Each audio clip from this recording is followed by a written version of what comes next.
नमस्ते। आज हम गौची लियोंग का चौथा अध्याय देखेंगे, जिसमें हम मुख्यतः अपक्षय, मास मूवमेंट और भूजल स्तर के बारे में बात करेंगे। अब ये सारे ही टॉपिक बहुत ही इलेबोरेट टॉपिक्स हैं। हम यहाँ पर इसको समरी में डिस्कस करने की कोशिश करेंगे। इनके ऊपर डिटेल में वीडियोस दी गई हैं, तो लिंक्स दिए गए हैं, आप वहाँ पर उन टॉपिक्स को और डिटेल में समझ सकते हैं। सबसे पहले हम ये देखते हैं कि जब संरचना होती है लैंडफॉर्म की या भू आकृति की, जब संरचना होती है तो उसमें दो बल कार्यरत होते हैं। पहला बल होता है जिसको हम बाह्य बल कहते हैं, और दूसरा बल होता है जो आंतरिक बल है। जो आंतरिक बल है, जो नाम से ही क्लियर है, वो अंदर से आ रहा है। तो जैसे पहाड़ के अंदर जितने भी फोल्ड और फॉल्ट बनते हैं, जितने भी मूवमेंट्स दिखाई देंगे माउंटेन फॉर्मेशन के, ओरोजेनेसिस जिसको हम बोलते हैं, वो सब आंतरिक बल हुए। जबकि जब हम बाह्य बलों की बात करेंगे तो उसमें मुख्यतः अपक्षय या वेदरिंग होगा, फिर आपका कटाव होगा जिसमें हम इरोजन समझेंगे, फिर आपका एक जगह से दूसरी जगह जो स्थानांतरण जिसको हम बोलते हैं, या परिवहन ट्रांसपोर्टेशन जो होगा, और फाइनली वो निक्षेप होंगे या डिपॉजिट होंगे कहीं पर जाके। तो अगर हम इस तरीके से बात करें कि ये एक माउंटेन है और यहाँ पर एक खाई है, तो यहाँ से चट्टान टूट के नीचे गिर रही है, तो यहाँ का हिस्सा तो लेवल हो रहा है, इसकी हाइट धीरे धीरे कम हो रही है, और ये मलबा धीरे धीरे इस खाई में जाके जम रहा है। तो यहाँ पर जो लेवल है वो बढ़ता जा रहा है।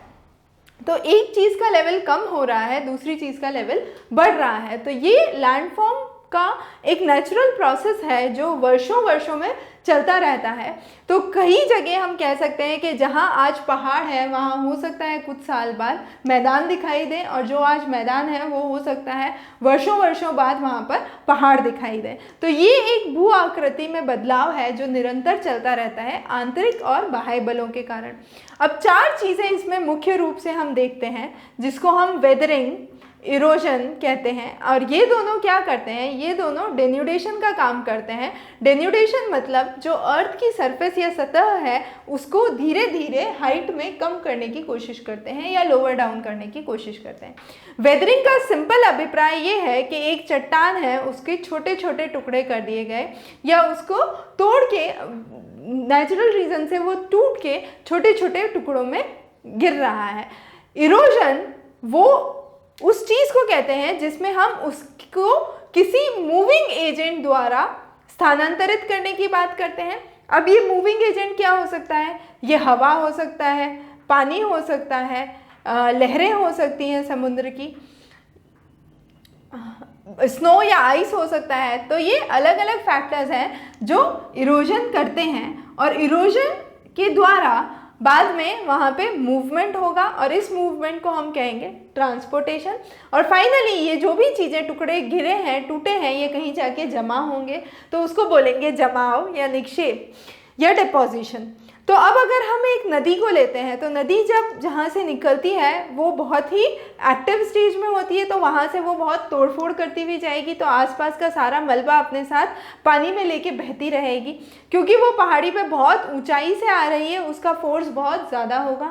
धीरे धीरे वो समतल इलाकों में आ गई, जैसे हम कहें उत्तर प्रदेश के इलाकों में आ गई, तो वो उसका मूवमेंट स्थिर होता जाएगा। और जब वो पश्चिम बंगाल के क्षेत्र में जाके डिपॉजिट करेगी, अगर हम गंगा नदी की बात कर रहे हैं, तो यहाँ पर हम देखेंगे कि वो धीरे धीरे जमाव कर रही है, और जितना भी मलबा वो अपने साथ लेके आई थी, वो मलबा धीरे धीरे यहाँ पर जमा होता जा रहा है। तो इसको हम डिपोजिशन कहेंगे।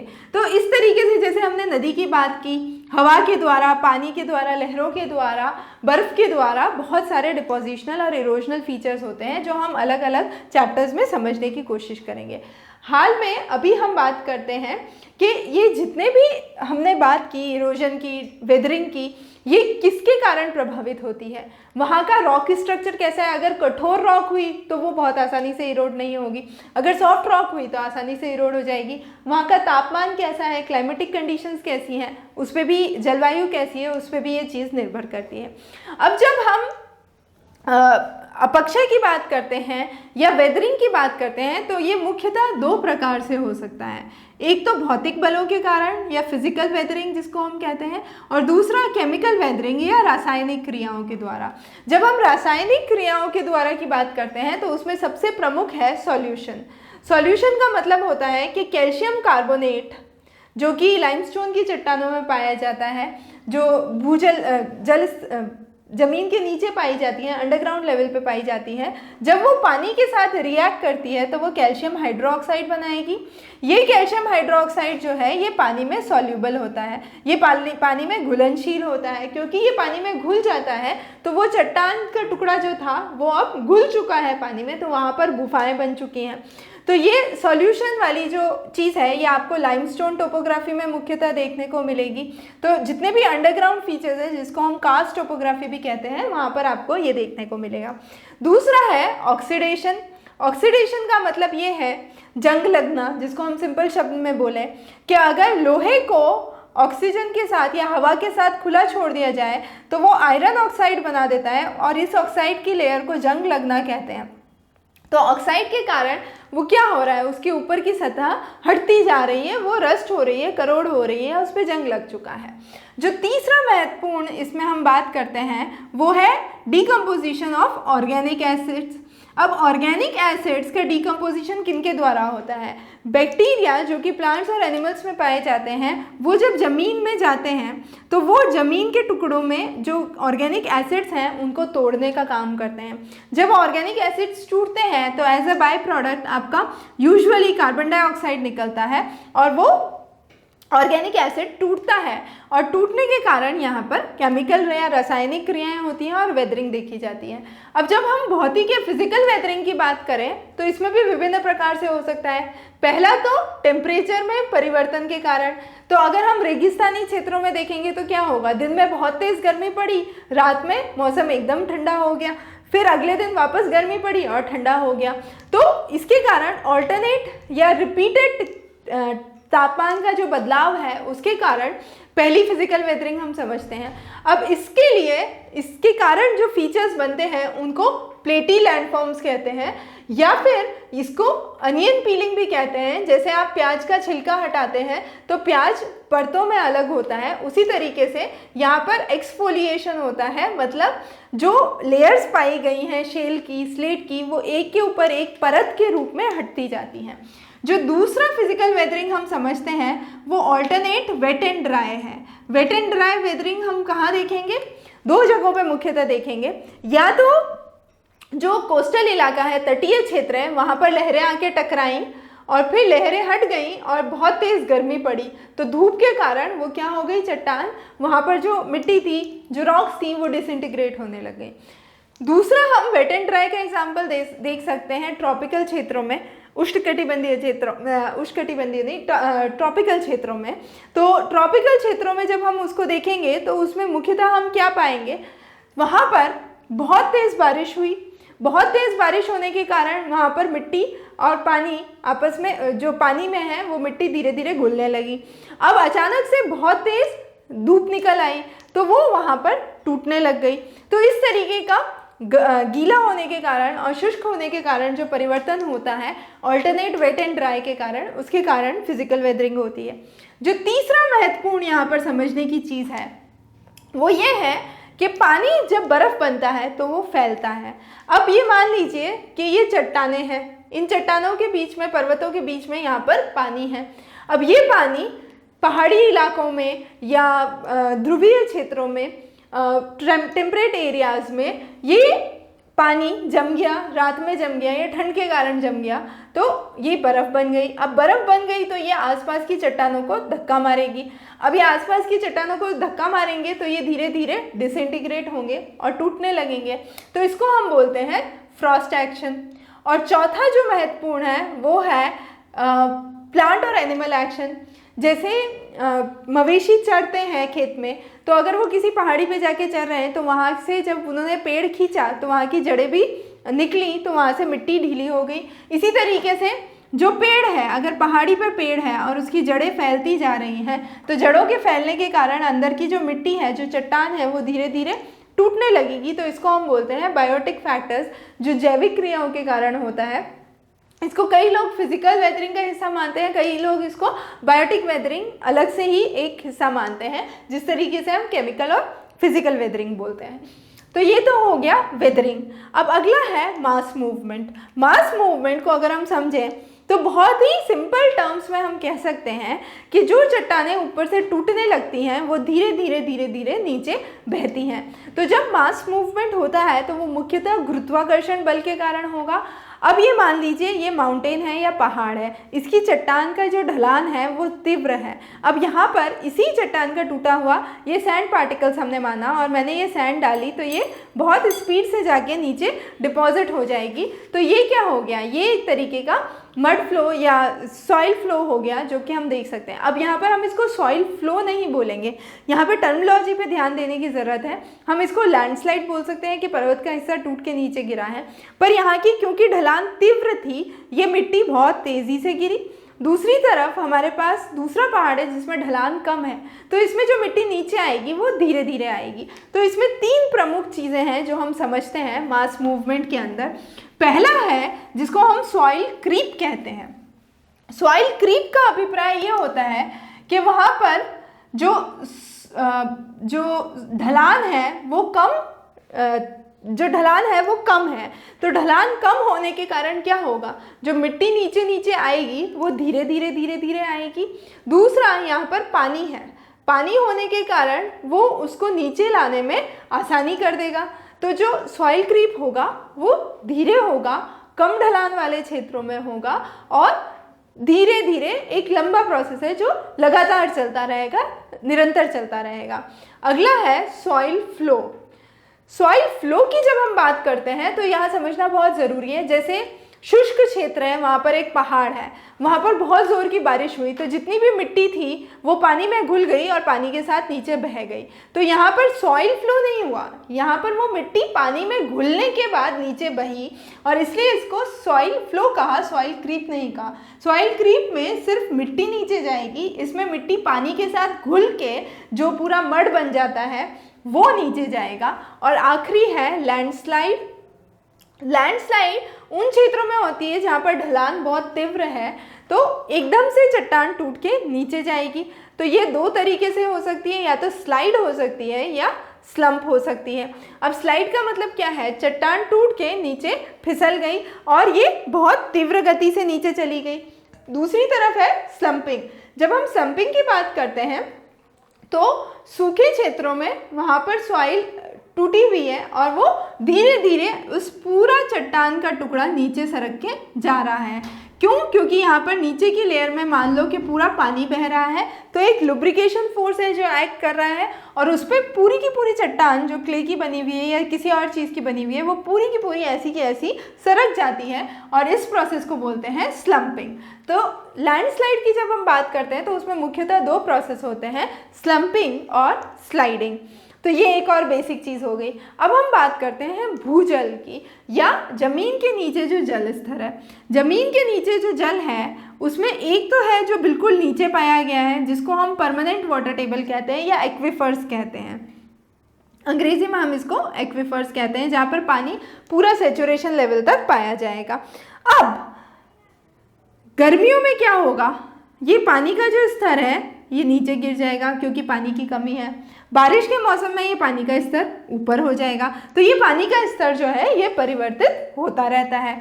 गर्मी और बारिश के मौसम में, सर्दी नहीं, बारिश के मौसम में पानी का स्तर ऊपर हो जाएगा। इसी तरीके से अगर मैं पहाड़ी इलाके में देखूं तो पानी का स्तर बहुत नीचा होगा, पर एक वैली के क्षेत्र में देखूं या प्लेन एरिया में देखूं तो पानी का स्तर वहाँ के रीजन के कंपैरेटिव बहुत ऊपर होगा।